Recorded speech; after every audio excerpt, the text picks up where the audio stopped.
आपको एक बढ़त ही देखने को मिली है। अशोक लेलैंड आप अगर देखें तो फिलहाल 3% की तेजी जो है ये काउंटर दिखा रहा है। अब जब मैनेजमेंट की कॉन कॉल हुई तो उस पर उन्होंने एक्सपोर्ट्स को लेकर जो है बड़े टारगेट सामने रखे। डिफेंस ऑर्डर बुक की डबल डिजिट ग्रोथ आगे भी रहेगी, उस पर अपना भरोसा जताया। और कहीं ना कहीं स्विच यानी इनकी इलेक्ट्रिक मोबिलिटी को लेकर 1500 बसेस का ऑर्डर अभी भी है इनके पास, ये उनका कहना था। कुणाल, एक बार आपसे व्यू चाहेंगे अशोक लेलैंड पे। मजबूती तो है बट मैं देख पा रही हूँ कल के हाइस को भी इसने क्रॉस नहीं किया है, क्या उसका वेट करना चाहिए? फिलहाल फ्रेश लॉन्ग पोजीशंस ऐड करने से पहले आपको लगता है मोमेंटम स्ट्रांग है और स्टॉक निकल सकता है ऊपर?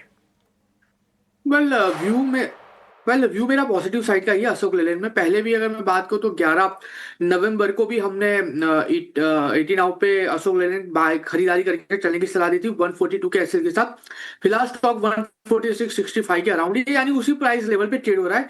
खरीदारी करके चलने की सलाह है। अनचार्टेड टेरिटरी में स्टॉक आ चुका है, जिस हिसाब से स्टॉक के पास ऑर्डर है, जिस हिसाब से स्टॉक परफॉर्म कर रहा है, जो सेल्स आ रहे हैं, मुझे लग रहा है कि अच्छा खासा परफॉर्मेंस हमें आने वाले दिनों में स्टॉक में देखने को मिल सकता है। ट्रेडिंग के लिहाज से 149 पहला टारगेट होगा, 149 जैसे ही ब्रेक होगा 154 का दूसरा टारगेट भी हमें यहाँ पे देखने को मिल सकता है। सो 142 के एसएल के साथ यहाँ पे खरीदारी करके चलने की सलाह रहेगी। 142 का स्टॉप लॉस, पहला टारगेट 149, दूसरा टारगेट है 154 का। इस बीच गौरव भी हमारे साथ जुड़ गए हैं। गौरव, सबसे पहले ओपनिंग ट्रेड्स के साथ ही आपसे शुरुआत करेंगे। आपके ओपनिंग ट्रेड्स क्या हैं आज? Hi, good morning. Good morning. Opening trade में मैंने पहले 2 शेयर चुनाव किए हैं, दोनों बाय साइड के हैं। पहला स्टॉक जो मैं सजेस्ट करना चाहता हूं that is shipping corporation of India, SCI. इस शेयर के अंदर एक अच्छा मोमेंटम बरकरार है। अभी 270 के भाव के अराउंड ये स्टॉक ट्रेड कर रहा है। करंट मार्केट पे बाय की सलाह रहेगी। 260 का स्टॉप लॉस एंड 285 285 के टारगेट्स एक्सपेक्ट कर सकते हैं। जो दूसरा स्टॉक मैंने चुना है वो मेरी फेवरेट स्पेस का है, that is NBFC space, Poona वाला फिनकॉप है। Current market price is around 490-92 के अराउंड चल रहा है। अभी बाई की सलाह रहेगी। 475 का स्टॉप लॉस और 520 तक के टारगेट्स हम एक्सपेक्ट कर सकते हैं। दोनों ही स्टॉक्स का होल्डिंग पीरियड है लगभग 1 वीक। तो पूना वाला फिनकॉप भी आपकी टॉपिक है और shipping corporation of India, 2 topic आपकी तरफ से आ गई हैं।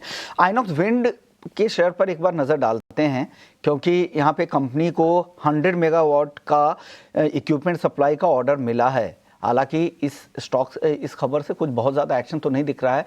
एक राय आप दे दीजिए गौरव इस पे आइनॉक्स विंड को लेकर।